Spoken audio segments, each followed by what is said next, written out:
42 degree সেলসিয়াসের প্রচন্ড দাবদাহের মধ্যেও কিন্তু কার্যত পায়ে হেঁটে লোকসভা কেন্দ্রের এক প্রান্ত থেকে আরেক প্রান্ত চষে ফেলেছেন আসানসোল লোকসভা কেন্দ্রের বামফ্রন্ট মনোনীত কংগ্রেস সমর্থিত সিপিআইএম প্রার্থী জাহানারা খান। বৃহস্পতিবার ধামসা মাদলের সাথে কর্মী সমর্থকদের নিয়ে বারাবণী ব্লকের পুচরা গ্রাম পঞ্চায়েতের কেলেজোড়া গ্রামে জনসংযোগ প্রচার সারেন সিপিআইএম প্রার্থী জাহানারা খান। প্রার্থী জাহানারা খানের সাথে প্রচার কর্মসূচিতে উপস্থিত ছিলেন আসানসোলের প্রাক্তন সাংসদ বংশগোপাল চৌধুরী।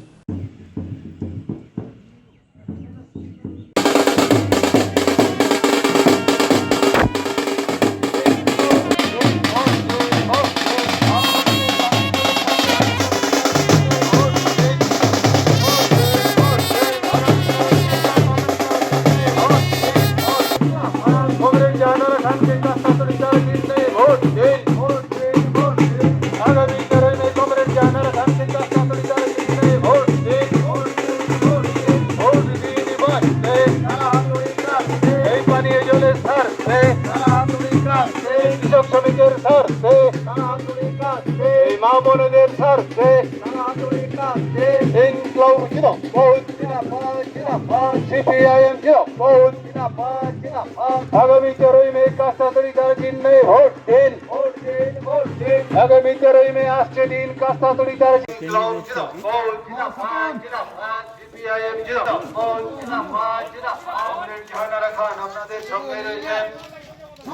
জামুরিয়ার মাটির কন্যা, অতি সাধারণ ঘরের মেয়ে, এবং সেই সঙ্গে রয়েছেন সেই নির্বাচনে আমাদের কাস্তাতোড়ি তারা চিহ্নের প্রার্থী কমরেডার ভূমিকন্যা, উনি জামুরিয়া বিধানসভা কেন্দ্রের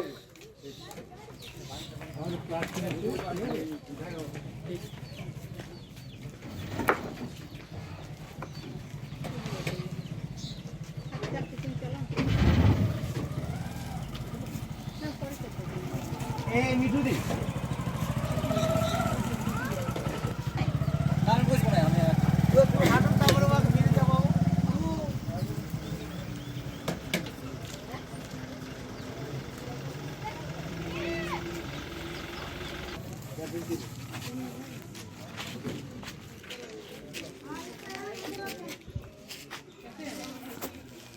যেন ভালো ভালোই 13 তারিখে গিয়ে সকাল সকাল ভোটটা দেবেন, ঠিক আছে?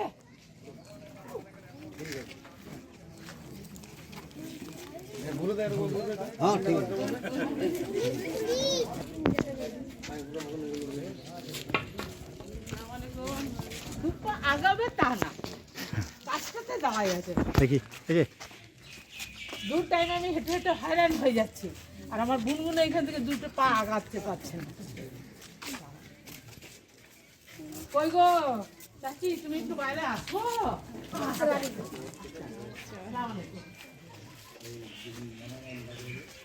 যাদের ভোটার লিস্টের নাম আছে 13 তারিখে সকালবেলাতে গিয়ে কাস্তাতোড়ি তারা চিহ্ন ভোটটা দেবে, ঠিক আছে? হ্যালো,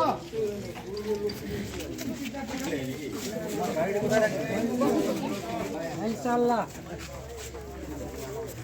সবাই দোয়া করুন, 13 তারিখে সকালবেলাতে গিয়ে আলহামদুলিল্লাহ করবেন।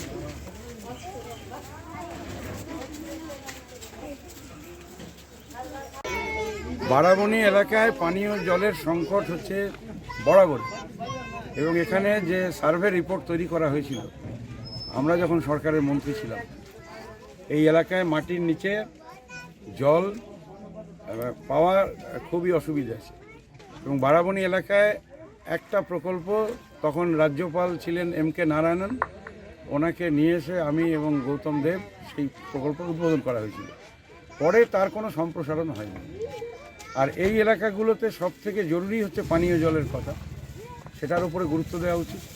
এখানে হাসপাতালের, কেলেজোড়ার এই হাসপাতাল এবং আরেকটা পিঠাইকিয়ারির হাসপাতালকে আমরা উন্নত করেছি। মানুষের যাতায়াতের জন্যে অ্যাম্বুলেন্স ইত্যাদি এর একটা ভালো ব্যবস্থা থাকা দরকার। এবং এখানকার মানুষ অত্যন্ত গরিব মানুষ আছেন, অনেক তফসিলি জাতি উপজাতি আছেন। ITDP ব্লক, এটাকে দুটোই হচ্ছে ITDP ব্লক, সালানপুর এবং বারাবণী। সেই ক্ষেত্রে পানীয় জলের প্রকল্প এবং অন্যান্য যেসব সুবিধা আছে সেগুলোর উপরে গুরুত্ব দেওয়া উচিত। আর ধসের যে বিষয় আছে বারাবণী সালানপুরে, এটা অত্যন্ত দুঃখের এবং লজ্জার যে রাজ্য সরকার ADDA-তে 2011 সালের পরে যে টাকা এসেছিল এবং এই সংক্রান্ত সুপ্রিম কোর্টের রায় ছিল, তখন এমপি ছিলেন এবং সিএমএসআই জেনারেল সেক্রেটারি ছিলেন হারাধন রায়। সিএমএসআইয়ের পক্ষ থেকে সেই মামলা করা হয়েছিল। তারপরে যে রায় বেরোয়, বুদ্ধদেব ভট্টাচার্যের ঘরে কোল ইন্ডিয়ার চেয়ারম্যান পার্থ ভট্টাচার্য ছিলেন, আমি ছিলাম, এবং তখন যা ঠিক হয়েছিল সেই অনুযায়ী একটা পুরো প্রজেক্ট রিপোর্ট ইত্যাদি তৈরি করে তার পুরো তালিকা করা আছে কোন কোন গ্রাম এর মধ্যে যুক্ত আছে। এবং আমি তখন অর্থমন্ত্রী ছিলেন, পরে উনি মহামান্য রাষ্ট্রপতি হন প্রণববাবু, ওনার সঙ্গে কথা বলি, তখন উনি বলেছিলেন যে এই টাকা কিছুদিনের মধ্যে যাবে, এবং সেই অনুযায়ী 2011-র পরে টাকা এসেছিল, তখন আমাদের সরকার ছিল না, এবং আমিও তখন এই ডিডিএ থেকে আমি পদত্যাগ করে দিই নির্বাচনে আমাদের সরকার চলে যাওয়ার পর। তো ওই টাকা 17-18 সাল পর্যন্ত পড়ে থাকে। মাননীয় মুখ্যমন্ত্রী একটা প্রশাসনিক সভাতে উনি হঠাৎ বলেন, আমি সেটা টিভিতে দেখলাম, যে হাউজিং ডিপার্টমেন্ট এই কাজ করবে। তাহলে 7 বছর এই টাকা পড়েছিল এই ডিডিএ। হাউজিং ডিপার্টমেন্টের তখন যিনি সেক্রেটারি ছিলেন তাকে দিয়ে খলিল আহমেদ সাহেব, ওকে বলা হয়েছিল। তারপরে একটা বাহাদুরপুরে জামুরিয়ার কাছে জায়গা দেখা হয়েছিল, কিছু হয়নি, সেই ঘরবাড়িগুলো দরজা জানলা এখন নেই, এবং পুনর্বাসনের এই গোটা প্রকল্পটা বানচাল হয়ে গেছে। আমি প্রধানমন্ত্রীকে 1 মাস আগে একটা চিঠি দিয়েছি, প্রাক্তন সাংসদ। বহুলাতে একটা বড় ধস হয়েছে, এবং সেখানে বাচ্চাদের একটা স্কুল আছে, যে কোনো সময় বিপদ হতে পারে, প্রাইমারি স্কুল, বাচ্চাদের স্কুলে। কিন্তু এটা নিয়ে যথেষ্ট কাজ হলো না, এবং এই টাকা পড়ে আছে। আমি জানি না এই টাকা ফেরত চলে যাবে কিনা, এবং এরপরে ভবিষ্যৎ কী হবে এটাও আমি বলতে পারবো না।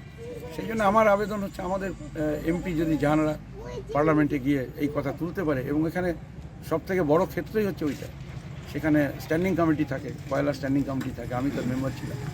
এই কাজ করার জন্য আমি চাইবো যে জাহানারা খানের হাত শক্ত হোক, আর পার্লামেন্টে গিয়ে কথা বলার জায়গাতে আমাদের প্রার্থী সেটা পাবে। Oh, it's TVS Raider. Feel the difference. হ্যাঁ, আন্তর্জাতিক খ্যাতি সম্পন্ন টিভিএস মোটর বাইক, স্কুটি এবং মোপেডের অত্যাধুনিক শীততাপ নিয়ন্ত্রিত পিএসজে টিভিএস শোরুম এখন আপনার শহরে। পশ্চিম বর্ধমান জেলার সালানপুর, রূপনারায়ণপুর এসসিএল রোড, গুরুদুয়ারার সামনে টিভিএস এর বিশাল শোরুম থেকে নিয়ে যান আপনার মনের মতো মোটর বাইক, স্কুটি অথবা moped. TVS technology something different from other. First point, আমাদের কাছে প্রথম টিভিএস এর moped segment only present in TVS. Second হচ্ছে আমরা পায়োনিয়ার মোপেড আর স্কুটার সেগমেন্টে আমাদের গাড়ি ফুল অফ স্পেসিফিকেশন থাকে। টেকনোলজির দিক থেকে আমরা অনেক এগিয়ে, এফআইয়ের দিক থেকে আমরা ভীষণভাবে সাকসেসফুল। অ্যান্ড লাস্ট, আমাদের কাছে আপনি মোপেড পাবেন, বাইকস আছে, ক্রুজার বাইক আছে, কমিউটার বাইকস আছে, প্লাস এভরিথিং টিভিএস এর মধ্যে আপনি এক জায়গায় এক ছাদের নিচে পেয়ে যাবেন। টিভিএস এর এই শোরুমে রয়েছে মোটর বাইক, স্কুটি এবং মোপেডের বিশাল সম্ভার এবং বিক্রয় প্রতিনিধির উষ্ণ পরিষেবা। কিরকম পারফর্ম করছে? ভালো আছে। ভালো আছে। সেলসের আফটার সেল সার্ভিসটা পাচ্ছ ঠিক মতো? হ্যাঁ, মানে 10-এর মধ্যে টিভিএসকে কত দেবে? 10%। জেনুইন স্পেয়ার পার্টস এবং প্রশিক্ষিত টেকনিশিয়ানদের আফটার সেল সার্ভিস। সুতরাং আর দেরি কেন? জীবনকে সুরক্ষিত, গতিময় করে তুলতে আজই আসুন PSJ TVS, SCL road, near Gurudwara, Rupnarayanpur. Phone number 8637058588 and 86956 07701।